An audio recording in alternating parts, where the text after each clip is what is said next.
During the company's important party, I announced the divorce from my cheating wife in front of everyone. They were shocked when I revealed that the boss was her lover. The piercing silence that formed in that room was more eloquent than any scream, more devastating than any storm. It was the kind of silence that comes before impact, like the exact moment before a car crashes. I didn't scream. I didn't cry. I just said it. And when I spoke, each word was chosen with the precision of a surgeon and the coolness of an executioner. Everyone stopped laughing. The toasts were interrupted mid-air. The smiles froze. And the eyes, oh, the eyes, they said it all. Curiosity, amazement, dread. As if they were watching a ghost walk across the marble hall lit by golden lights and false promises of corporate loyalty. No one expected a celebration to turn into the scene of an announced collapse. For months I knew. Pretending not to know. Sleeping next to her, like a stranger pretending to be her husband. Her scent had changed. The way she touched me had changed. The guilt didn't make her back down, it just made her more creative. The sweetest touches. The most affectionate words. As if trying to redeem yourself in every small gesture was enough to cover up another man's breath. I observed every detail. Every, I'm going out later, every, it's just a meeting, every, don't wait for me for dinner, love. I collected lies as evidence. And smile. A calm smile, which she mistook for forgiveness. But it wasn't forgiveness. It was patience. And what many confuse with calm is actually fury dressed in formal clothes.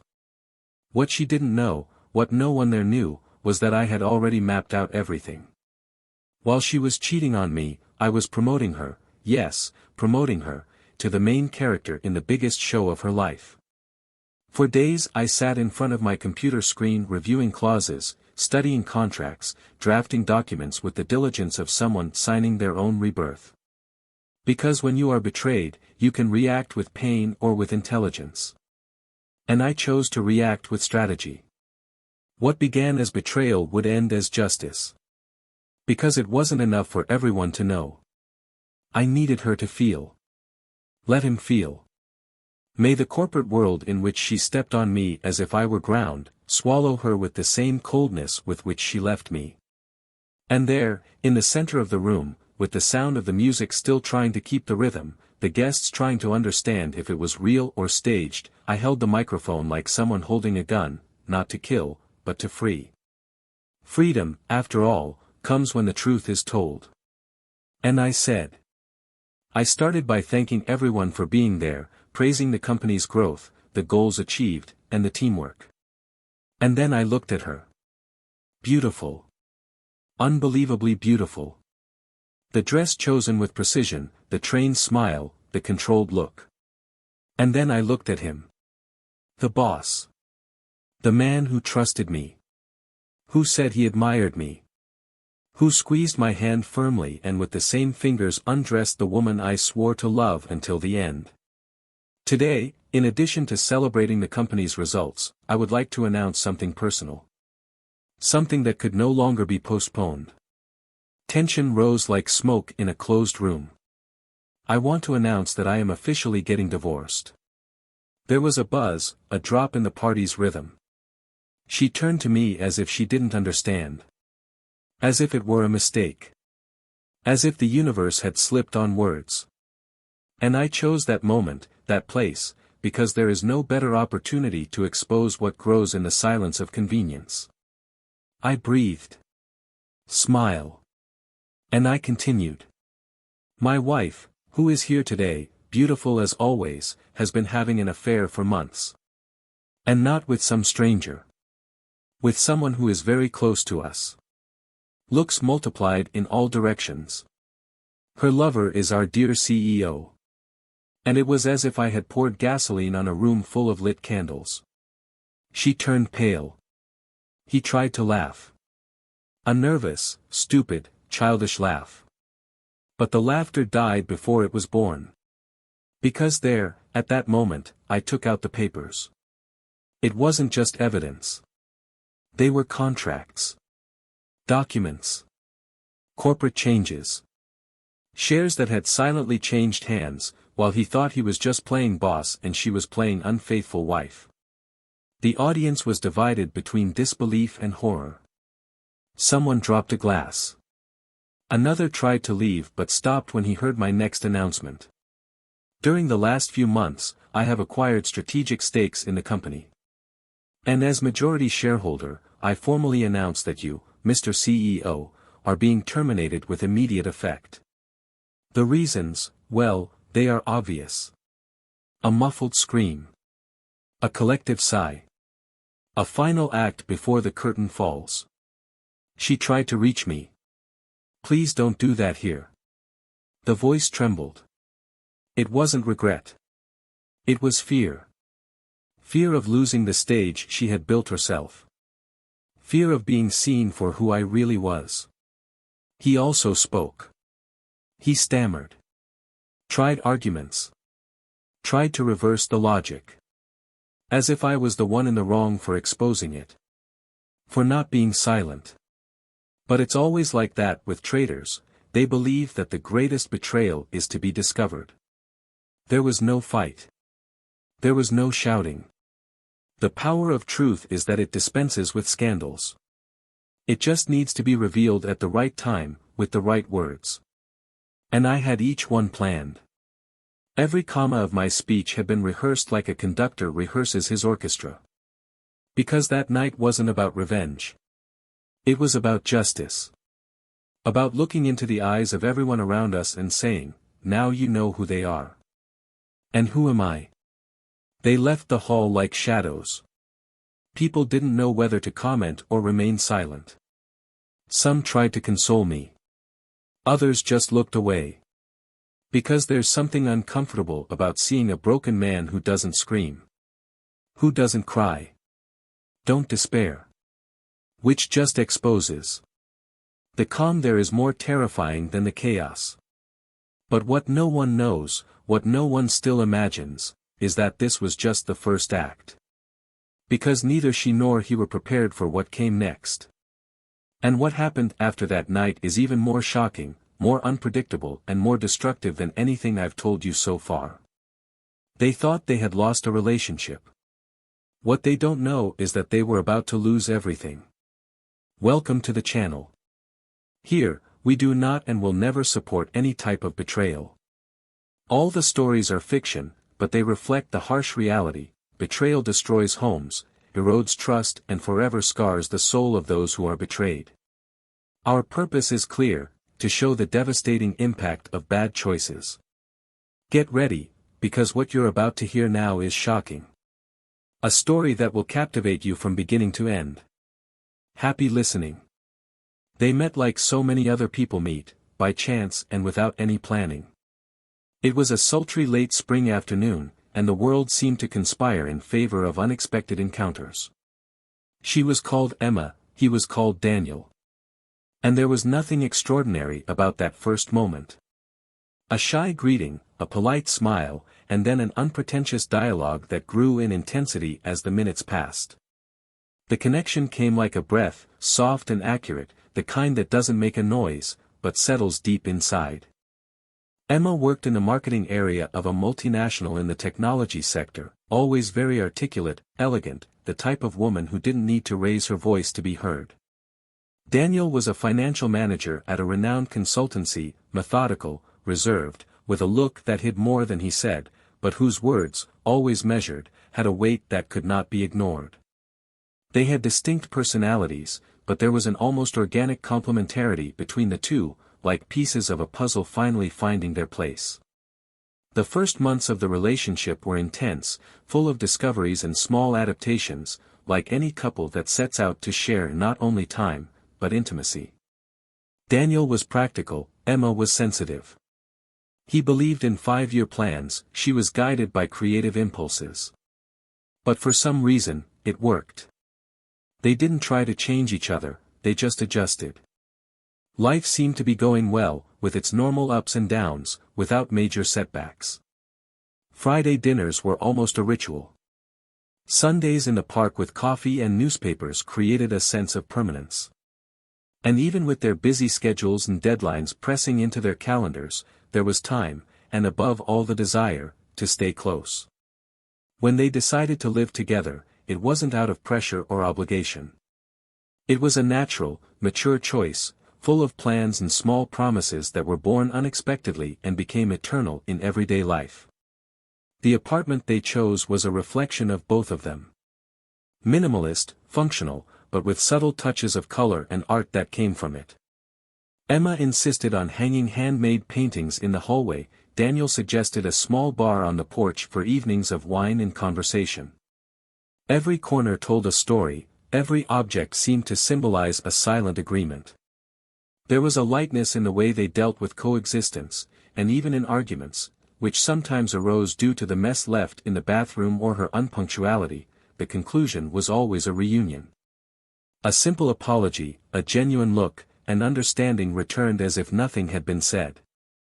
Friends saw the couple as a reference. Many commented that they seemed made for each other. During dinners between couples, it was common for someone to say with admiration how much Daniel knew how to listen to Emma, or how good she was with his closed-off manner. They, in turn, did not set themselves as an example of anything. They just lived, day after day, with the tranquility of someone who believes they are on the right path. And maybe they were. On birthdays, quick weekend trips, lunches with families, everything flowed. There were no great euphoria, but there were no painful absences either. It was a stable, firm relationship, built on patience, respect and a good dose of mutual admiration.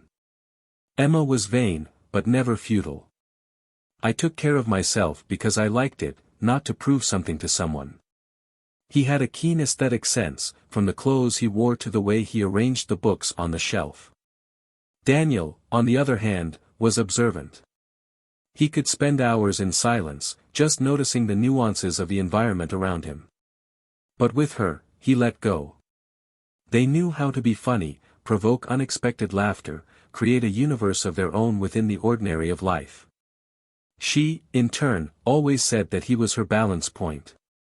When everything seemed to be spinning too fast, all it took was the touch of his hand or the way he said your name, without rushing, as if it were always the first time, for everything to make sense again.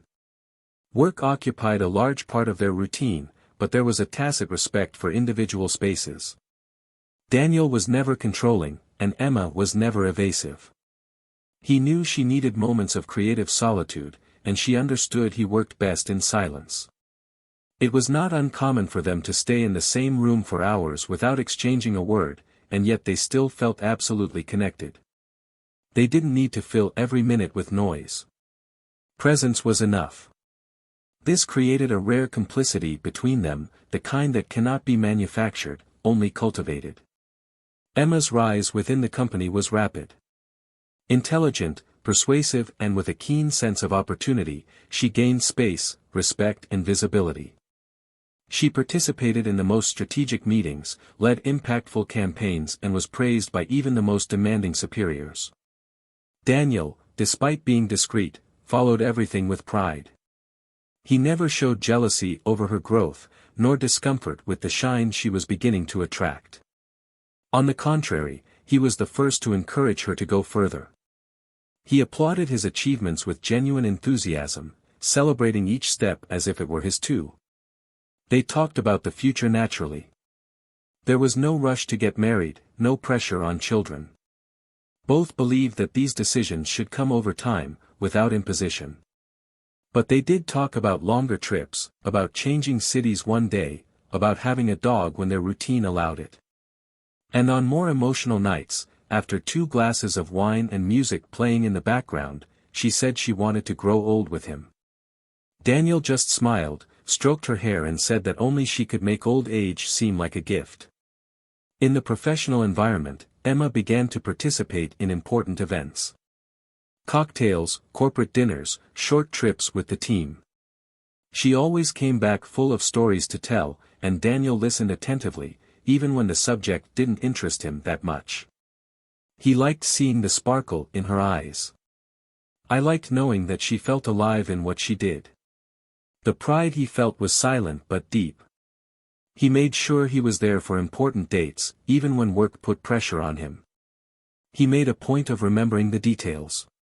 A note in her bag on the day of the decisive presentation. A surprise dinner when she closed a big contract. He was the kind of man who understood that love shows itself in the little things. On weekends, they divided their time between rest and social life. They had few friends, but good ones. The conversations always revolved around work, plans, films, politics. Daniel was more reserved, but Emma made up for it with her lightness and ability to keep the environment pleasant. Everyone liked having them around. They seemed stable, unbreakable even. There were no scenes, there were no public crises, there were no gaps to reveal any failure. For those looking from the outside, it was the type of relationship you want to have. And yet, in the midst of so much apparent balance, something began to change. Small details. Silences that lasted longer than usual. Looking away. The absence of touches at times when they would previously have been natural. The conversations, still present, began to sound more automatic. Routines, once welcoming, began to feel like obligations. Emma arrived home later. Daniel asked less. It wasn't disinterest. It was fear. And also respect. Each believed that the other needed space. And maybe they really needed to. But too much space can turn into distance. And distance, when not fought, becomes absence. Nothing drastic happened. No fighting, no shouting. But the gestures lost intensity. The hugs became shorter. The quietest dinners. And yet, there was still love. Daniel still looked at her tenderly when she slept. Emma still straightened his tie before important meetings. There were still remnants of what brought them together. But the heat was weakening. And they didn't notice. Or they noticed and pretended not to see. Because it's easier to believe that everything will work itself out than to face the possibility that something precious is slipping through your fingers. At the company, Emma started to receive even more attention. His performance caught the attention of senior leadership. They began to include her in more selective meetings, to involve her in decisions that were previously restricted to the board. Daniel, on the other hand, was experiencing a moment of stagnation. He was comfortable in his position, but there was no prospect of short-term growth. This didn't bother him directly, but it was starting to affect the way he saw himself. He felt stuck. And when one of the two grows while the other feels that they have plateaued, the emotional scales can tip. Even so, they still laughed together. They still watched series on Monday nights. They still shared desserts and napped on the couch. The love had not disappeared. But it was different. More discreet, quieter. Like a fire that still exists, but no longer heats in the same way. And while life went on, with its commitments and achievements, no one, absolutely no one, could imagine what was hidden behind that apparent normality. Neither does Daniel. Not Emma. And that's precisely where the story begins to change.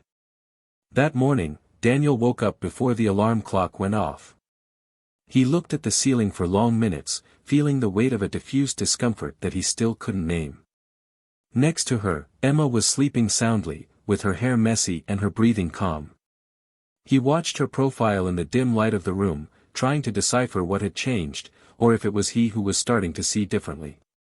The way she collected herself in the last few weeks, how she answered questions with short sentences, how she avoided moments of prolonged silence between them, as if silence were now a threat and no longer a safe place. He didn't know if this was all in his head or if he was actually losing control of the narrative he always believed he had over his own relationship. Emma left home increasingly early and returned later, citing extra meetings, tight schedules, urgent demands. Daniel did not doubt her competence, nor the dedication she always had to her work. What began to bother him was the too light tone with which she spoke of these commitments, as if she had found a refuge in work, as if there was something there that excited her more than the life they shared. It wasn't just the time away from home, it was the strange glow that returned with her, the tiredness that wasn't physical, the eyes that seemed to look at something far beyond the routine they shared. He tried not to harbor paranoia. After all, Emma had never given concrete reasons for suspicion, but instincts, those damn instincts, gave no respite. At work, Daniel was also in a delicate moment. A new director had been hired, and with him came demands that put even more pressure on his area. Overtime accumulated, reports became denser, goals became more unachievable. He felt charged to deliver the impossible with the same limited resources as always. And even if he didn't say it out loud, it was sapping his energy. What he expected when he returned home was exactly the opposite: warmth, presence, reciprocity. But Emma, increasingly, seemed disconnected from it all. At times, she even seemed impatient in the face of his fragility, as if she no longer recognized in the man who returned to dinner exhausted the same thing that used to make her laugh with just one look. One night, she arrived and went straight to the shower. Daniel waited in the kitchen with 2 dishes served and a bottle of wine already opened. I had tried to prepare a simple but special dinner, wanting to break the coldness that had hovered over the last few days. When she came out of the shower, she was wearing a light nightgown and her still damp hair was running down her back. He mentioned dinner, and she smiled, a brief, almost automatic smile, and said she wasn't hungry. Daniel insisted that he sit with him, at least for a moment. She accepted, reluctantly, and when she tasted the first bite, she said it was delicious, but her eyes remained distant. He asked her if everything was okay, and she replied yes, she was just tired. He tried to change the subject, told an office joke, said something about a supplier's increase, but the conversation didn't flow. Every time he brought up a topic, she ended with a dry response or deflected. It killed him inside. In the following days, the tension only increased. Emma dressed more carefully, wore new perfumes and makeup that she didn't usually use on a daily basis before. When he commented, praising her, she thanked him, but did not return the gesture. It was as if he was by her side, but without really touching who she was now.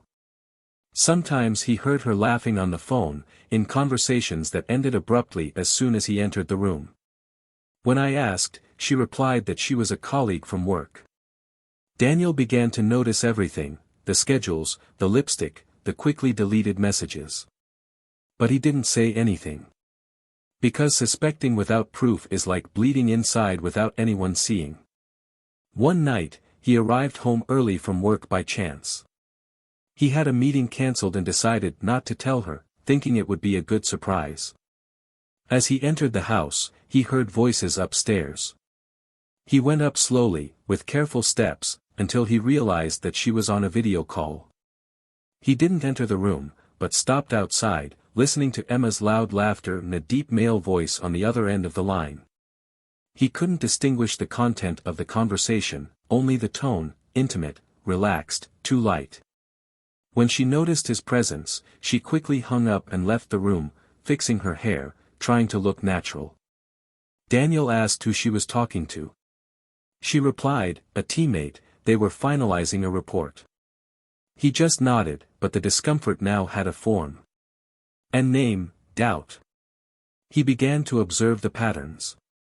The cell phone that she wouldn't put down even in the shower, the going out in the middle of the night alleging crises at the office, the new underwear that appeared in the drawer without explanation. The lack of touching, the lack of interest in sex, the look that avoided his when they were very close.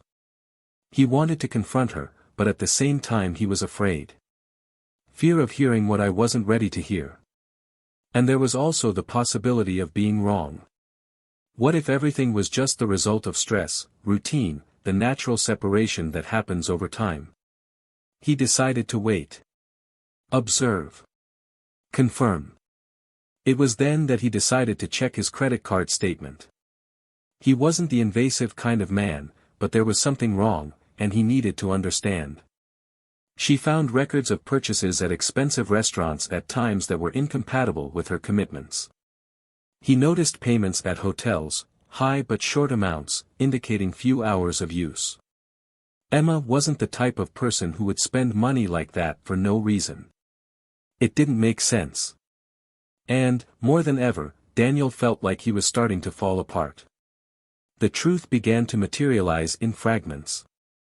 First, a colleague from his company commented, without realizing the impact, that she saw Emma getting into a luxury car with an older man, outside a downtown restaurant.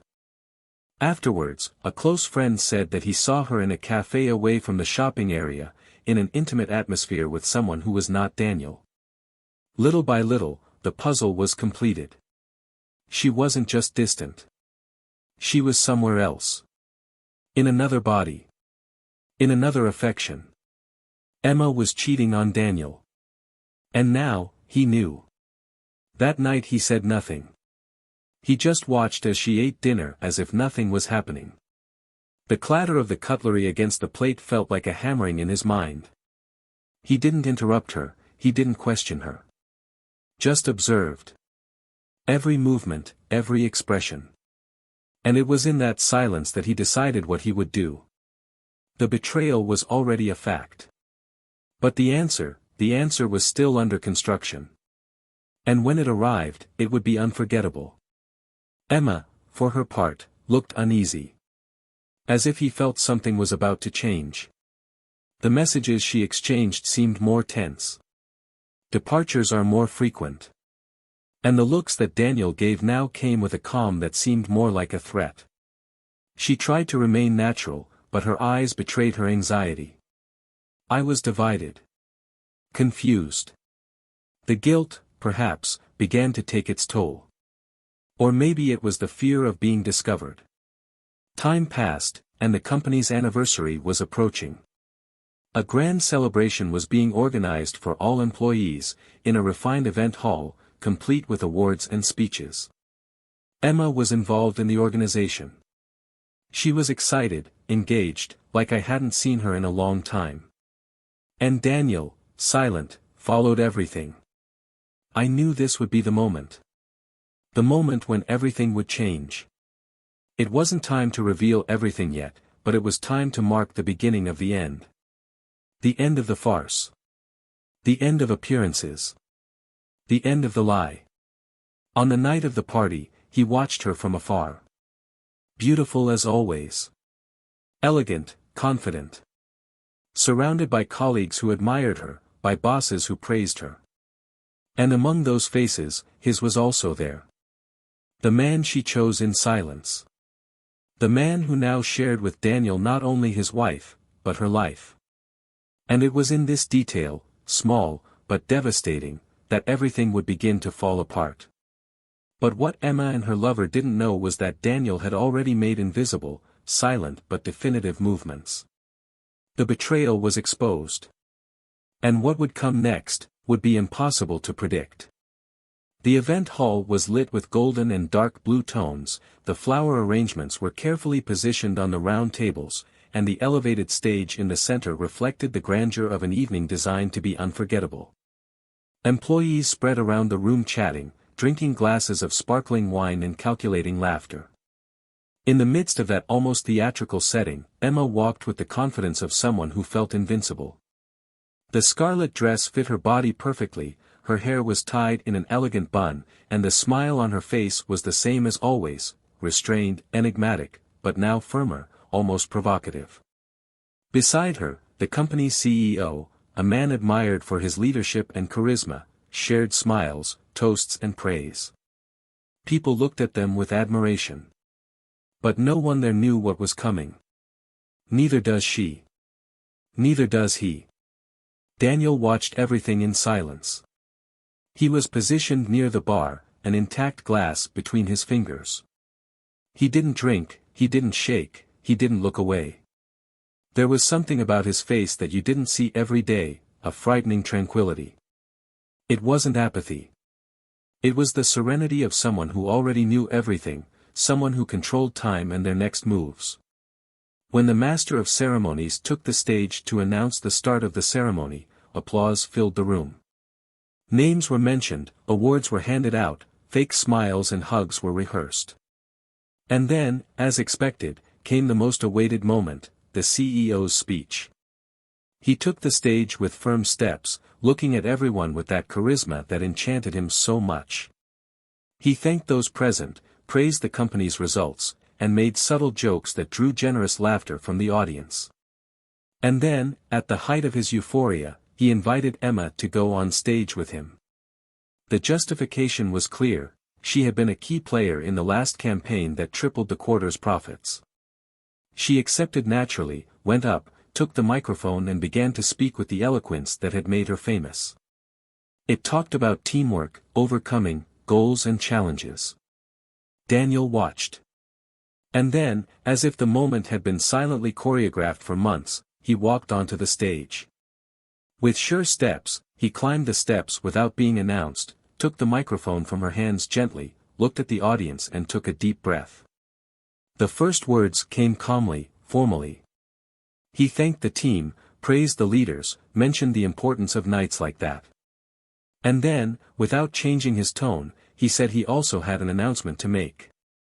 A personal ad, but which, for reasons of ethical consistency, directly involved the company. The hall, until then enveloped in murmurs, fell silent. He looked at Emma. Then to the CEO. And then he turned to the audience. He declared that he was separating. The reason, according to him, was there on the stage, in front of everyone. He said that the woman at his side, with whom he had shared years of life, trust and plans, had been having an affair with the company's most important hierarchical superior. The reaction was instantaneous. Some people tried to laugh, thinking it was a bad joke. Others looked around, trying to confirm that they had understood correctly. Emma stood still. The CEO turned pale. Daniel continued, still calmly. He said he wasn't there to shout or ask for explanations. I was there to inform. Inform him that he knew everything. That he had proof. That the dates matched. That the meetings were recorded. That the carefully constructed lies had become documents. And that, in addition to all this, he was now the company's new majority partner. The shock was absolute. Nobody understood right away. But it soon became clear. For months, Daniel had been silently acquiring shares distributed among small investors and dispersed funds. He used the knowledge he possessed, the contacts he had built discreetly over the years, and silently became the shareholder with the greatest voting power. And with that power, he had decided that morning on a series of changes. The CEO would be terminated with immediate effect. And Emma, due to ethical conflict and breach of contractual clauses, would be removed from strategic functions until an independent audit was completed. She tried to react. He said it was personal. That he couldn't mix feelings with corporate decisions. Daniel then turned to her. The voice was firm, but without hatred. He said it wasn't a feeling. It was coherence. He said that while she became romantically involved with who should have been her professional reference, she put the company's credibility, the security of information, and the integrity of the decisions made in recent months at risk. She didn't respond. He just lowered his eyes. The CEO tried to intervene, saying that everything was being exaggerated. That the relationship between them was consensual, adult and did not interfere with work. But Daniel already had everything prepared. He cited clauses in the company's bylaws, displayed signed documents, and informed that, from that night onwards, he, as the new president of the board, would take over the restructuring of the executive board. The astonished audience did not know whether to look at Daniel with respect or fear. The betrayed man, silent for months, now revealed himself to be a strategist.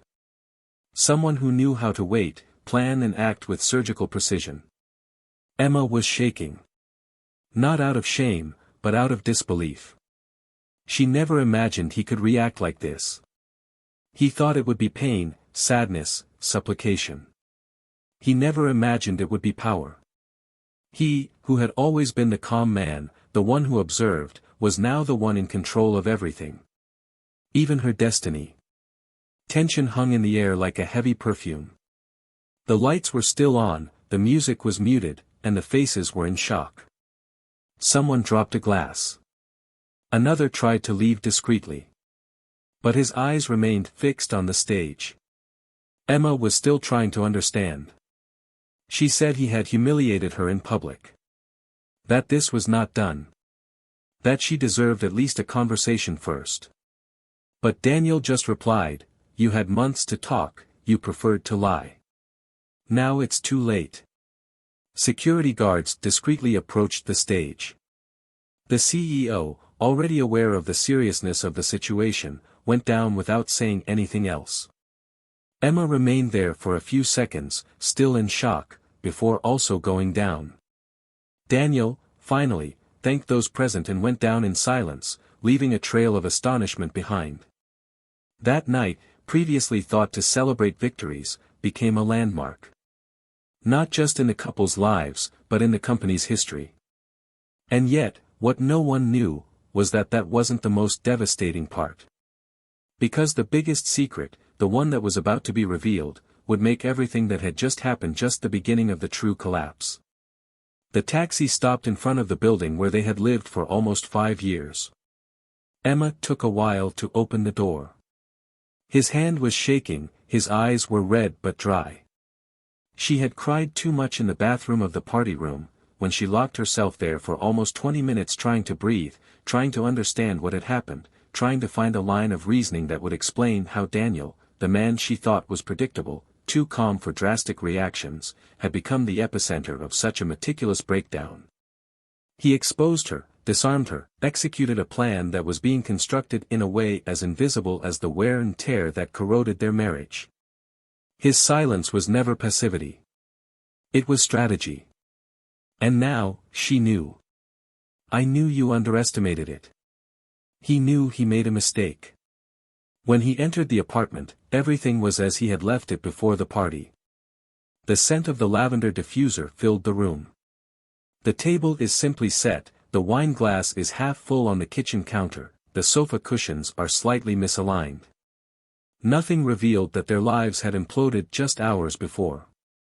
She sat on the living room floor, still wearing her evening dress, and slowly took off her shoes. He looked around as if searching for a memory. And he found several. Muffled laughs between bites, unexpected kisses while cooking together, the late nights when they slept on the couch after some stupid movie. Now everything seemed to be in a fog. It was there, but no longer accessible. The apartment was no longer a home. It was the crime scene. Daniel did not return that night. And she didn't know if that relieved her or destroyed her even more. He turned on his cell phone. There were dozens of messages, missed calls, social media notifications exploding. Shocked friends, colleagues asking if it was true, superiors trying to understand what to do from now on. But what caught his attention the most was the number of an unidentified, insistent caller, and the only text message he didn't have the courage to open in the first few hours: "You knew. And yet you insisted. Now deal with the consequences." Those words burned more than any sentence spoken by Daniel on stage. Because she recognized that number. He knew very well who had sent it. The apartment now seemed too small to contain so many thoughts. Emma took her cell phone and went to her room.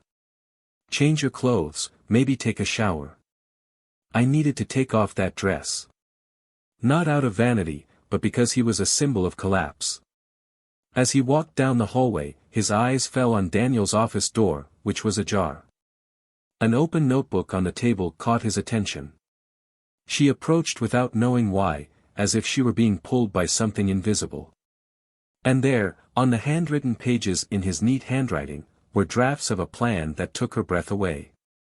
Notes, dates, names of people he contacted, the moves made to acquire a stake in the company, even the amount spent in impact estimates. He had planned everything months in advance. But the most shocking thing was the sheet stapled to the end, with a copy of the company's share acquisition contract, and her signature. Emma recognized it immediately. It was the signature she had given months before, when signing some documents that Daniel had asked her to review and sign, saying that they were just papers linked to a smaller financial investment he was making with his brother. She hadn't read it. Just trusted. And signed. And there was the cruel irony, she unknowingly signed her own downfall. The next day, Daniel appeared in the morning. He entered the apartment with the same key he had always used, but he didn't go to meet her.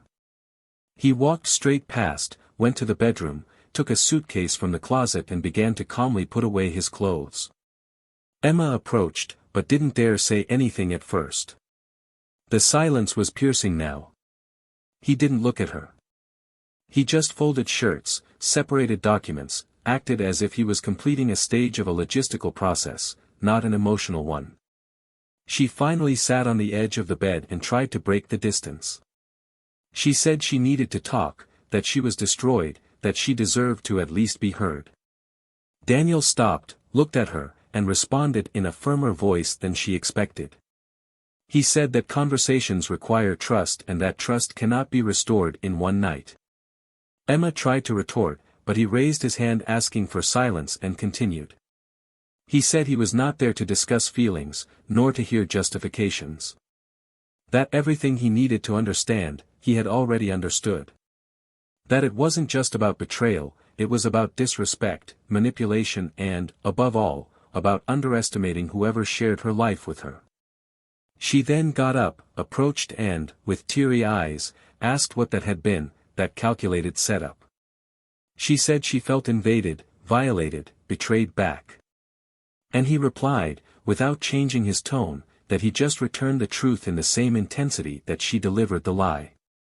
He said that if she felt betrayed, maybe now she would understand what it was like to spend months looking at someone she loved and distrusting every word said, every smile given, every touch that seemed like a mechanical act. He said the difference between them was that he waited, he watched, he acted intelligently. While she acted with contempt. Emma collapsed. He said he didn't know he was capable of that. I didn't imagine he was capable of such coldness. Daniel laughed. A short, ironic, almost bitter laugh. He said that love did not prevent him from having memory. And that pain taught him precision. She fell to her knees, crying, saying she was sorry, that she didn't know what she was doing, that she got lost in the middle of everything. But Daniel was unmoved. He looked at her like someone looking at a stranger. He just said that the worst was yet to come. Emma didn't understand. She remained silent, waiting for him to explain. But he just closed his suitcase, took his coat and left. On the floor, she remained motionless. His words echoed in her mind like a grim warning. The worst was yet to come. 2 days later, the news exploded in the company's internal groups, professional networks, and corporate backrooms. A formal statement, signed by Daniel as the new chairman of the board, announced not only the dismissal of the former CEO, but the opening of an in-depth audit to investigate misuse of data, leaks of strategic information and illegal favoritism in board decisions. The attached documents included email exchanges between Emma and the then CEO, where it was clear that she had passed on confidential data about campaigns, clients and negotiations to him before they were approved, giving an advantage to the wing of the board he represented. It was professional betrayal. Breach of institutional trust. A scandal. Emma tried to defend herself, claiming that she had acted out of naivety, that she never imagined that sharing certain data with someone she trusted could have this impact. But now it wasn't about trust anymore. It was about integrity. And Daniel had guarded each proof jealously. The last board meeting, held behind closed doors, was short. The evidence spoke for itself.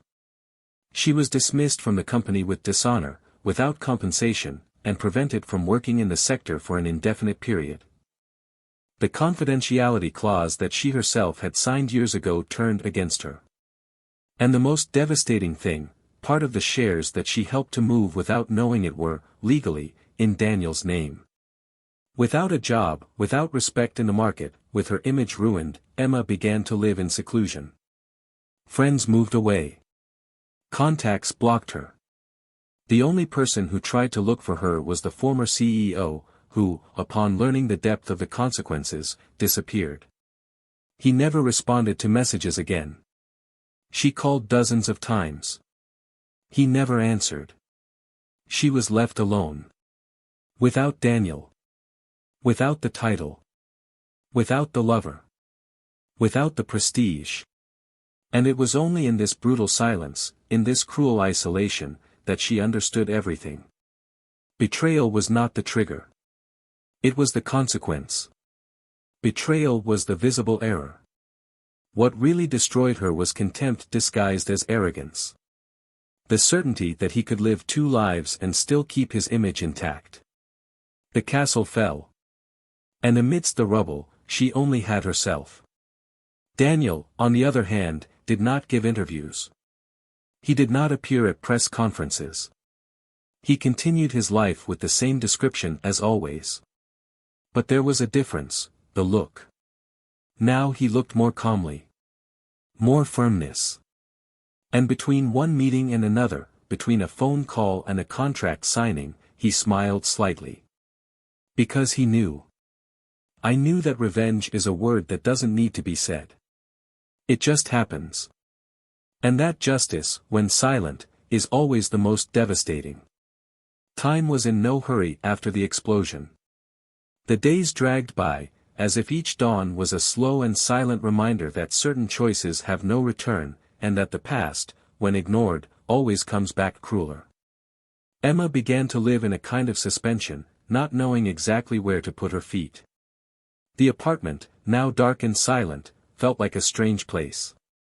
She avoided turning on the main lights. I spent hours sitting on the couch staring into space, with the television turned on to some random channel just so I couldn't hear the sound of my own breathing. Everything about her was quiet on the outside, but boiling on the inside. The contempt she felt for herself was heavier than any judgment that came from outside. And Daniel's silence, now absolute, was what hurt the most. Because he had disappeared permanently, leaving no trace of affection, no sign of longing. It was as if I had never been there. The phone rang less. The notifications almost didn't come anymore. And even the few who still tried to get closer, perhaps driven by pity or curiosity, didn't go beyond the surface. No one really asked how she was. They just probed, afraid of getting too involved with a figure who now represented a scandal. Emma started going out less. Purchases were made via app. The bills, paid with what was left of the savings. The days were all the same. And even though I wouldn't admit it out loud, there were times when I thought I deserved it all. Because somewhere along the way, she lost herself. It wasn't because of Daniel, nor because of her lover. It was before. Well before. Perhaps at the exact moment he began to believe he could have everything without ever giving up anything. Meanwhile, Daniel immersed himself in another universe. The company was under new management, and meetings were now constant. Decisions were accompanied by looks of respect, but also fear. Some saw him as the man who had the courage to expose the rot hidden behind corporate carpets. Others, like someone dangerous, who knew too much and who didn't hesitate to act when he felt betrayed. But he didn't seem to care about the labels. He worked with focus, spoke only what was necessary, and maintained an impeccable posture. The few friends who still approached said he was different. More direct. More mature. But also, more alone. Because even though we won, there was an empty space that no professional achievement could fill. During a business trip, in a seaside hotel, he met Sophia. She was the director of a logistics startup that partnered with the group.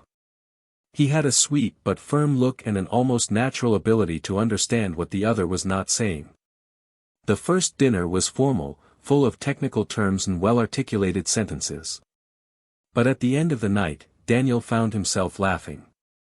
Not a polite laugh, but a real one, like he hadn't done in a while. Sophia had a subtle humor and a way of provoking that was disarming. And what started with a coffee before the meeting in the morning turned into an unpretentious walk in the evening, then an invitation to dinner outside the corporate environment, and without them realizing it, they were looking for each other by message even when they didn't need to talk about work. There was no rush. No promises. But there was something there that moved lightly, unlike anything Daniel had experienced in recent years. And this difference made him realize how resentful he still was, how much the pain, even silenced, was still present. It was then that he started to rethink everything. Not in relation to the betrayal, nor the outcome with Emma. But in relation to himself. Sophia didn't know the full story. I knew he was divorced, that he had gone through a difficult separation, but nothing more. Daniel didn't make a point of hiding it, but he also didn't open it easily. Until one night, after a few glasses of wine and a conversation about losses and new beginnings, she asked what had really happened. He counted. Not with sordid details, but with sincerity. He spoke of the pain, the disappointment, the humiliation, the turnaround he prepared, and the silence that followed it all. She listened without interrupting. And at the end, he asked if he was still stuck with that story. He was silent. I didn't know how to answer. While Daniel tried to rebuild his life, Emma faced the weight of a process that seemed to have no end. The devastated reputation affected not only his career, but also his self-esteem. He saw doors close, invitations evaporate, and even former allies treated as a problem that needed to be forgotten. You tried to reinvent yourself. He thought about opening his own business, doing consultancy, and even considered moving to another country. But nothing seemed viable. The image that Daniel had exposed, even if it was true, stuck with everything she tried to do. It was like carrying a stamp on your forehead, one that said, trustworthy until proven otherwise. And for those who live by image, that was the end. One afternoon, she decided to write to him. Not to ask for forgiveness. Not to try to get back. But to say that, in some way, I understood. That he might never redeem himself completely, but that he wanted him to know that the emptiness he felt wasn't just because of what he lost, but because of what he destroyed. It sent. He didn't wait for a response. And it didn't come. But just by writing, something inside her calmed. The following months were of reconstruction for both. Daniel stepped down as president of the company by his own decision, claiming he needed new challenges. He began to act as an advisor on smaller projects, more aligned with his principles. Sophia was still close by, but never forced her presence. She knew Daniel's time was his. And he, little by little, began to allow her to occupy spaces that were previously inaccessible. They went traveling together. They started sharing weekends. She met his parents. And for the first time in a long time, he thought it might be possible to trust again. Emma, in turn, chose to change cities. Starting over in a place where his name was not synonymous with scandal. With the help of an old college friend, he got a job at a small design company. Nothing grand, but enough to breathe. I lived in a modest apartment, far from the old luxuries, but with a peace that I hadn't felt in a long time. He started going to therapy. He read books he never had time to read. He rediscovered the pleasure of walking without rushing. And even though the pain hadn't gone away, she began to learn to live with it without punishing herself every minute. The dilemma, however, persisted. Because despite everything, Emma didn't see herself as a victim, but she also couldn't see herself just as the villain. He knew he made a mistake. She knew she hurt someone who loved her. But she also carried within herself unanswered questions, desires that she never knew how to explain, needs that made her look outside for something that perhaps she had never named. It was not justified. But it also wasn't reduced to betrayal. She was more than that mistake. More than that lover. More than that scandal. And accepting that was the biggest challenge. Daniel also faced a silent dilemma. To move forward without letting the past determine your future. He had won. He had taken revenge with class, with precision. But deep down, on longer nights, when his body slept but his mind remained awake, he wondered if that kind of victory, however fair, didn't also carry a weight that would never leave him feeling light. Sophia understood. And he respected it. Didn't charge. He just offered presence. And it was in one of those moments, sitting in front of the sea next to her, that Daniel understood. The pain he suffered would not be erased. The disappointment would not be forgotten. But he could choose what to do with it. I could move forward without having to carry the hate. Without needing to punish yourself for having loved someone who betrayed you. He could, above all, allow himself to live again. And not for revenge, nor to prove anything. Just because he deserved it. Emma, alone in her new apartment, looked out the window as the city slowly faded away. There were no more voices in his head, no more constant whining. There was silence. But now a different silence. More resigned. A little more at peace. She still thought about Daniel sometimes. Not with a desire to return, but with a strange kind of gratitude. Because it was he, with his unexpected reaction, who made her stop. And if she had kept going, keeping up the lie, she might never have really looked in the mirror. Sometimes falling is the only way to see the ground. And now, they both followed. On different paths, with deep marks, but with something in common, the awareness that every choice has a price. And that, no matter how painful it is necessary to pay. Always. Autumn arrived stealthily, dropping leaves like fallen memories on the ground, slowly changing the landscape around them, without fanfare. The colder wind, the shorter afternoons, the longer coffees. Daniel had moved to a new apartment, in a more remote neighborhood, surrounded by tall trees and silent balconies. I didn't want luxury, nor ostentation. I wanted a fresh start. Every piece of furniture there had been chosen by him, not for aesthetic needs, but for meaning. A simple sofa, comfortable enough for long conversations. A shelf with few books, but all of them read. Pictures of landscapes without faces, without stories told, just suggestions of calm. And next to the window, a lonely chair where he used to sit to read or just think. Sophia came often. She fit into that environment naturally, as if she were made for the spaces between silence and presence. There were no unnecessary questions, no demands. There was respect. But even on the nights she slept there, he still woke up around 3 in the morning, with a light body and a restless mind. I walked around the house barefoot, drank water in silence and looked out the window without knowing exactly what I was looking for. Sophia, one morning, realized. It didn't wake him up. She waited for him to come back to bed, and then pulled him close.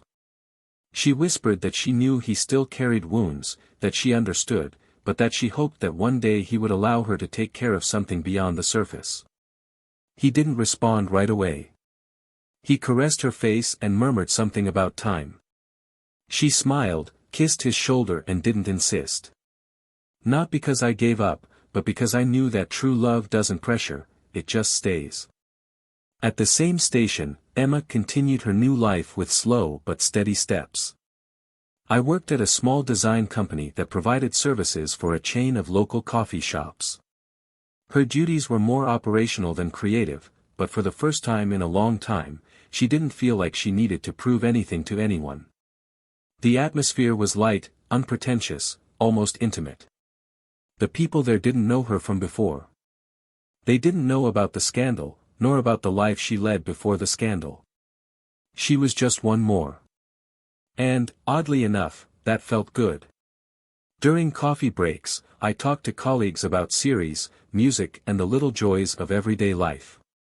Nothing was too deep, nor was it too shallow. It was just life in flux. She now rode her bike to work, with headphones and a backpack on her back, as if trying to go back in time and find some old version of herself, first of all, before the mistake. It was on a gray Tuesday morning that he received the unexpected invitation. An envelope made of thick paper, left at the building's entrance, without a return address. Inside, a handwritten note in handwriting that he recognized at the time, to finish what was left pending. Thursday, 7 p.m. Galeria Rulis, Sala Norte. Daniel's name wasn't there, but it didn't need to be. That was his handwriting. And the tone, too. Over the next few days, Emma fluctuated between hesitation and anxiety. I didn't know if I should go. What did he want? Another accusation? A final reckoning? Or would it be an attempt at real closure? He thought about throwing the note away, ignoring it, leaving it behind. But something in her knew she needed to go. Not for him. For herself. On Thursday, he arrived 5 minutes early. The gallery was discreet, located on the second floor of an old office building, with white walls and soft lighting. There were few people there, all spread out, speaking quietly. A silent photographic exhibition, focused on images of transition, dry trees becoming flowers, deserted cities coming to life at dawn, hands that touched and then let go. Emma walked slowly to the room indicated on the note. And there, in front of a photograph of an empty bench in the middle of a square covered in leaves, Daniel was standing. On your back. When he heard her footsteps, he slowly turned around. It was different. Thinner, perhaps. Or just calmer. The look didn't carry anger. Not coldness. It was just, serene. She approached cautiously. They stood face to face for a few seconds, speechless. Until he broke the silence, with a low but firm voice. He said he hadn't called her there to reopen wounds. That I no longer wanted to talk about the past, nor about what each person lost. He called her because he had understood that certain stories only truly end when two sides accept that they are no longer the same. Emma nodded. He said he didn't want an apology either. That he didn't expect reconciliation, nor justifications.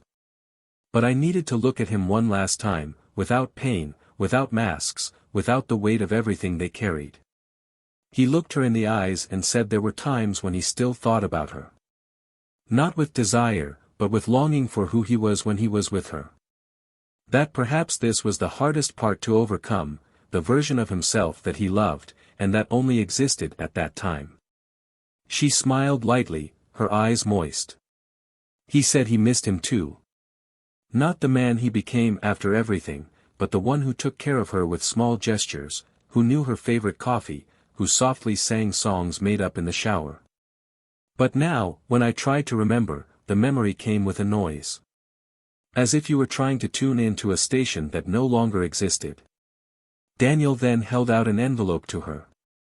He said it was a final settlement, not financial, but symbolic. Inside was a letter he had written months ago but never had the courage to deliver. She hesitated to open it there. He said he preferred her to read it alone. And before she responded, he said goodbye with a discreet wave, turned and left the room. Emma stayed there for a few more minutes. Then he sat down on a bench next to the gallery window and opened the envelope. The letter was simple. Direct. He said that forgiving her didn't mean forgetting, but choosing not to let her mistake continue to define who he was. That the love he once felt still existed in the form of gratitude, but now there was room for another love. One freer, lighter, more compatible with who he had become. And that he hoped she found it too. Who, despite everything, wanted her not to be reduced to a mistake, but to be remembered as someone who had the courage to start over. That night, Emma walked home. The letter folded in the pocket. My head is full of images, sounds, words I never said. Upon arriving, he prepared tea, lit a candle and remained silent. There was no sadness. There was a strange sense of completion.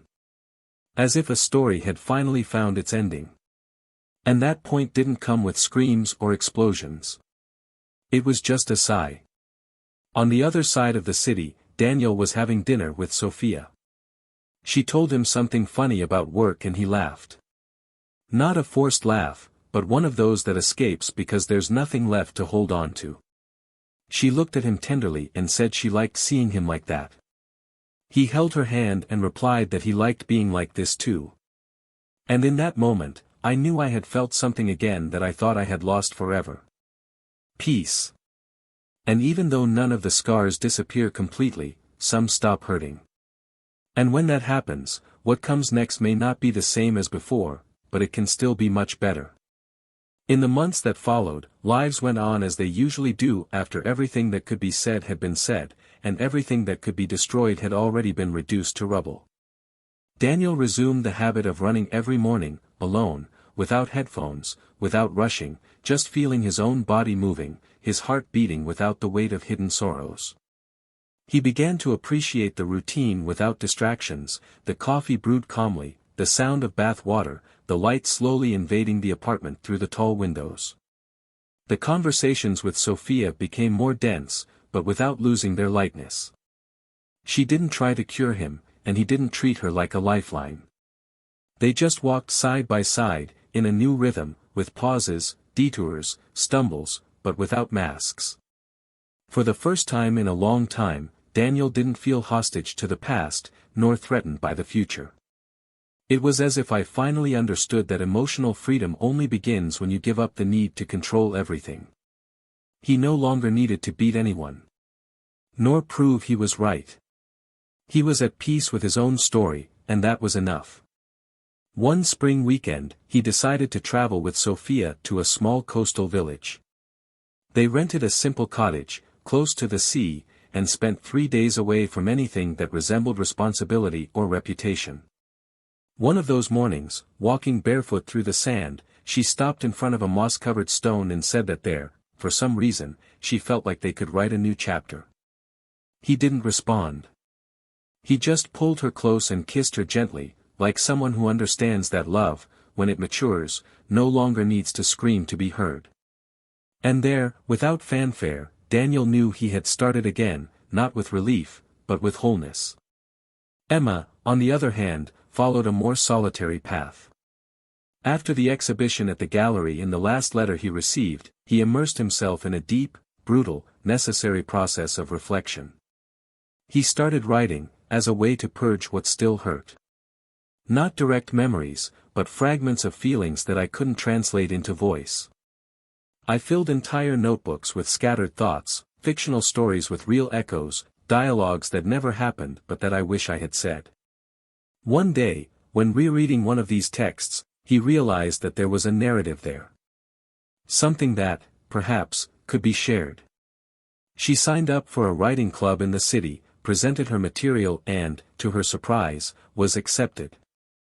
For the first time since everything fell apart, he felt that his pain could be useful, that maybe other people also needed to see themselves reflected in his words. Writing became his refuge. Not a way to escape, but to transform. One afternoon, after a literary creation workshop, a young man approached her and said that one of her chronicles made him cry. He said that the text spoke of a mistake, of abandonment, of a new beginning that seemed impossible, and that he felt seen. Emma didn't know what to say right away. Just smiled. And when he asked if the main character of the story had redeemed herself, she replied that redemption was not a point of arrival, but a long road, full of rocks, curves and falls. And that maybe, just maybe, the simple fact of continuing to walk would be the most human way to redeem yourself. The former CEO, in turn, faced the consequences he tried to avoid. The anonymous complaint sent to the tax authority revealed a tangle of tax frauds that involved not only the previous company, but also other suspicious investments. The investigation progressed silently until the day he was coercively taken to give testimony. The news, hushed up for a while, eventually leaked and spread quickly among business circles. Those who previously treated him as a reference began to walk away in silence. His reputation, which had always been his most precious asset, crumbled. He tried to maintain some dignity, but the pride, so well disguised in motivational speeches, turned into resentment. He started to blame everyone but himself. Even Emma, who he had reached out to weeks before looking for reconnection, received a cold call, with promises that they could start over away from everything. She hung up before he finished his sentence. And that's how each piece found its place, not with noise, but with the inevitable silence that follows truth. Because the truth does not need to be repeated, it echoes on its own. Daniel, now lighter, became a version of himself he never imagined achieving.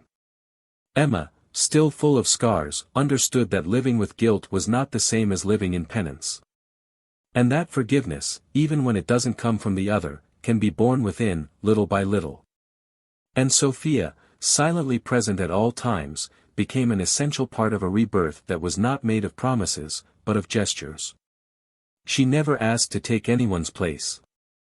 He just walked alongside, while Daniel went back to being who he was. On the last night of the story that brought them together, separated by such different paths, Emma launched a small independent book, bringing together their chronicles. I didn't expect success or financial returns. I just wanted to share. Daniel found out about the launch by chance, after seeing a post shared by a mutual friend. Bought the book. He read in silence, on a lonely late afternoon, sitting in that same chair by the window. And when he finished, he left the copy on the table and watched the sky darken. He didn't feel angry. No pain. Just a calm, almost serene understanding that every story has layers. And that, sometimes, you have to lose everything to understand who you really are. And that's how it all ended. With lives that never crossed again, but that remained forever marked by a choice. With different destinies, but equally transformed. With a love that existed, he was betrayed, and finally, overcome. Not with amnesia, but with maturity. Because what defines the end is not what was lost, but what was learned. If you've made it this far, tell me in the comments, what did you think of this story? Did it surprise you? Do you believe in starting over even after so much pain? Take the opportunity to subscribe to the channel and not miss any of the next stories. Here, we do not support any type of betrayal. Our commitment is to show how choices have consequences, and how the truth, no matter how harsh it may be, always finds its way. Until the next story.